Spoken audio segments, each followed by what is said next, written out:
Pour le Congo central, vous savez que nous sommes terrassés par une insécurité de plus en plus inquiétante, qu'il s'agisse à l'interne et au niveau de nos frontières, où il y a un faible effectif des hommes chargés de la sécurité.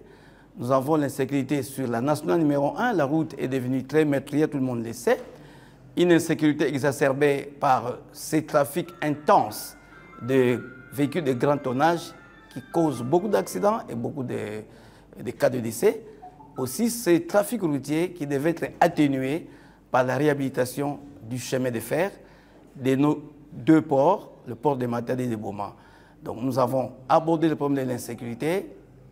Sur ce point-là, et c'est l'ensemble des questions, nous devons vous dire que Son Excellence Madame la Première ministre a une connaissance large.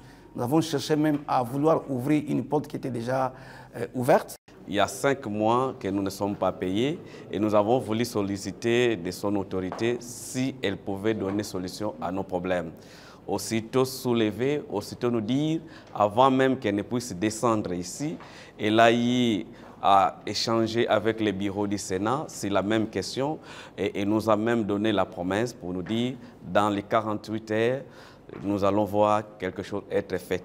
Mais ce n'est pas seulement pour l'Assemblée provinciale du Congo central, parce qu'il est Premier ministre pour toute la République démocratique du Congo, et cela sera fait pour toutes les assemblées provinciales. Vous savez, elle est Premier ministre au niveau national, mais elle est d'origine Congo. Le président Félix Tshisekedi a honoré la province du Congo central, et donc, notre comportement, notre discipline va aussi honorer sa fonction de Premier ministre. C'est dans ce cadre-là qu'il nous a rappelé que la législature passée, il y a eu 5 gouverneurs et qu'elle pense que 5 ans passent vite.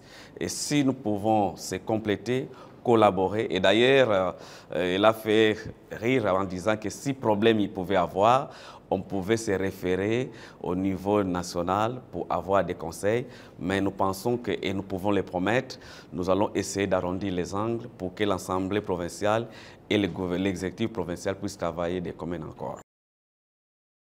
Nous avons parlé de problèmes, par exemple, de quotité au niveau de péage.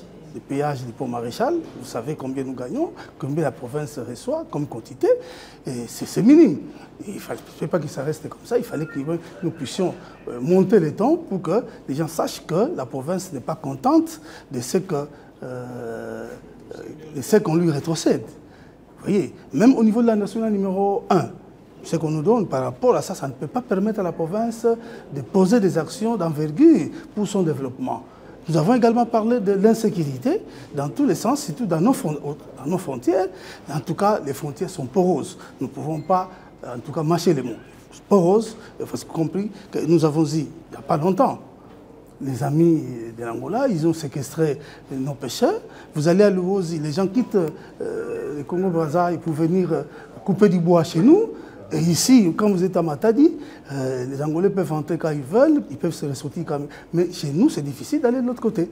Nous avons posé des problèmes d'insécurité sur la route nationale numéro 1, avec les coupeurs de route, les Mobondo qui déjà sévissent au niveau de Kimvula, c'est pas correct. Également, il y a parole de oh, mais elle était tellement réceptive. Elle nous a fait des promesses que... Elle nous a reçus dans le cadre de la société civile et comme nous sommes avec multiples fonctions, nous avons profité de suggérer tout ce que nous avons comme problème au niveau de notre emploi. Les problèmes par rapport à l'enseignement, nous avons une nouvelle façon d'enseigner les enfants qui nécessite la pratique. Et par rapport à ces problèmes, nous ne disposons pas de laboratoires, nous n'avons pas d'atelier. Et pendant que les enfants devaient pratiquer ce qu'ils apprennent d'une manière au niveau de la salle de classe. Donc ils devaient le mettre en pratique. Mais maintenant, comme nous n'avons pas de laboratoire pour ceux de sciences, nous n'avons pas non plus les kits informatiques dans des écoles. Vraiment, cela nous pose de sérieux problèmes. ça nous pose de sérieux problèmes. Et raison pour laquelle j'ai profité de cette rencontre d'en parler à Madame la Première ministre. Quelle a été sa réaction? Bon, en tant que maire, d'abord elle a accepté. Elle a accepté de prendre ça à cœur et d'en parler à notre ministre qui s'en occupe pour que les deux puissent se mettre autour d'une table afin de trouver une solution par rapport à ces problèmes. Mais aussi, j'ai suggéré le problème des enfants autistes qui n'ont pas d'école au niveau de la ville de Matadi. Alors si et seulement si c'est possible que maman puisse s'ingérer dans cette situation pour que ces enfants aussi soient pris en charge. Et les écoles de sourds Mioué aussi. Nous en avons une seule dans toute la ville de Matadi. Donc c'est difficile à un parent qui a un enfant sourd puisse quitter Mpozo pour venir à Fatima. C'est vraiment difficile. Donc si on peut en créer d'autres dans chaque milieu, ou si possible qu'on puisse en trouver 3 dans chaque commune, ça sera bien. Comme ça les parents seront disponibles d'accompagner les enfants au niveau de ces écoles.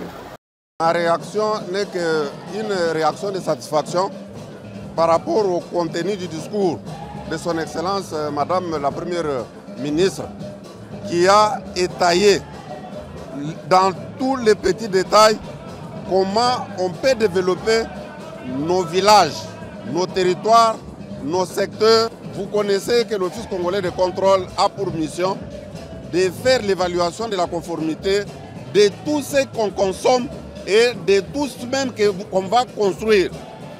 Vous ne pouvez pas construire un bâtiment durable lorsque l'OCC n'a pas détecté les barres de fer que vous allez utiliser étant barres de qualité.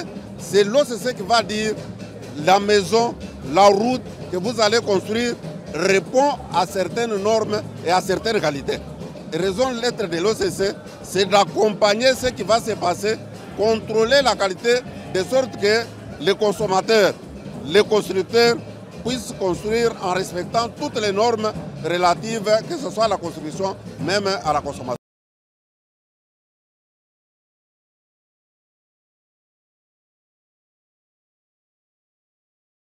Je pense qu'il était important pour moi, au-delà du lancement de la 2e session d'Expo Béton, qui est d'ailleurs un événement important, parce que comme on parle du développement du corridor ouest Kinshasa-Matadi, c'est important de voir comment on va contribuer à développer aussi la province du Congo central à travers un certain nombre d'infrastructures, que ce soit des infrastructures routières, habitat ou autres. Et donc ça aussi, c'est quelque chose d'important au niveau de cette Expo Béton. Entre-temps, j'ai eu aussi l'occasion non seulement de discuter avec monsieur le gouverneur de la province, son vice-gouverneur, et ainsi que le président de l'Assemblée provinciale et les députés provinciaux.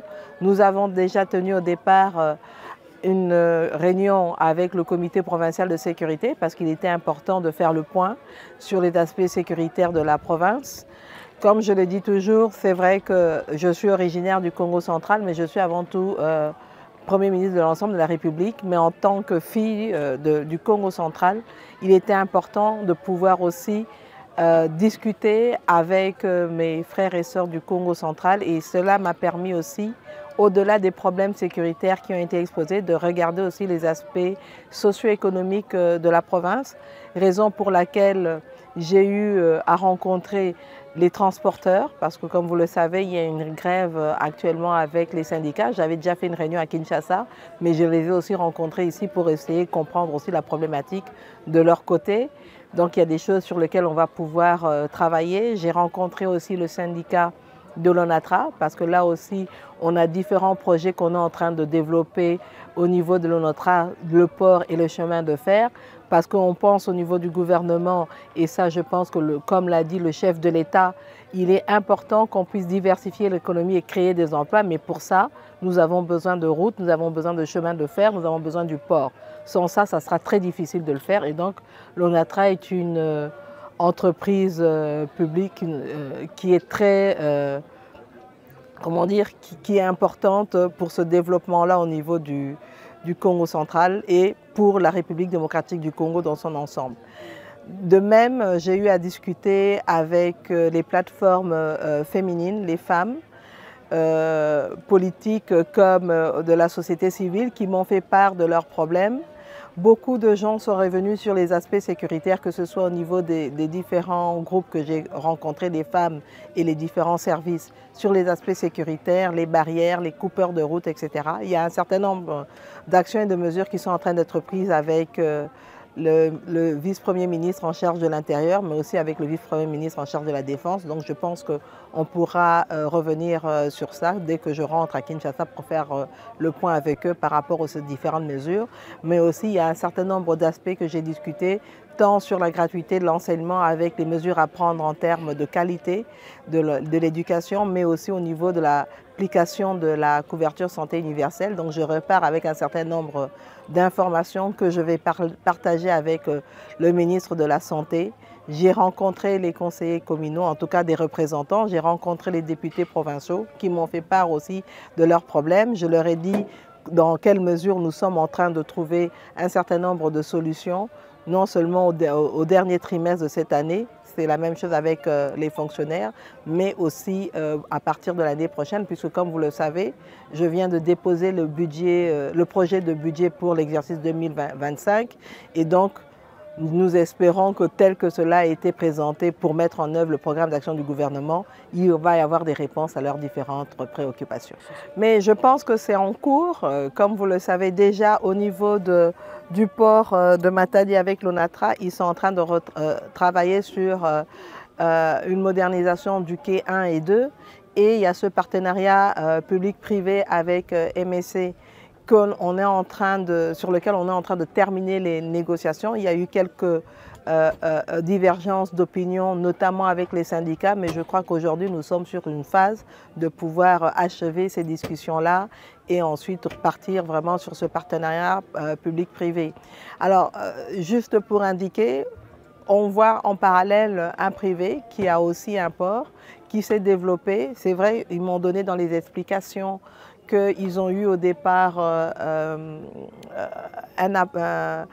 un appui en termes de développement du capital humain, de formation d'étrangers, mais aujourd'hui, l'entreprise fonctionne pratiquement qu'avec des Congolais et des jeunes Congolais parce que la tranche d'âge moyenne est de 35 ans. Donc ça, c'est un exemple pour montrer qu'il y a moyen au niveau du secteur privé, et c'est ce qu'on recherche d'ailleurs, de pouvoir développer le pays parce qu'aujourd'hui, nous comptons sur l'investissement privé pour aller vers cette diversification de l'économie, cette création d'emplois. Mais pour ça, il y a un certain nombre de réformes que nous devons mener, particulièrement au niveau de l'amélioration du climat des affaires. On va le faire. Et comme on l'a dit, au niveau d'une société comme l'ONATRA, c'est vrai, on doit tenir compte de la nécessité de régler la problématique des retraités, parce qu'il faut pouvoir régler cette problématique-là pour pouvoir ensuite renforcer en termes de recrutement, mais nous devons d'abord régler la problématique des retraités et ensuite je pense qu'on pourra être dans une position, si les plans tels qu'on est en train de les mener vraiment fonctionnent, de pouvoir recruter maintenant des jeunes pour pouvoir travailler notamment au niveau de l'ONATRA avec les différentes perspectives qu'on a en vue. Abonnez-vous sur notre chaîne YouTube Kadhafi Mboumoudi pour ne rien manquer.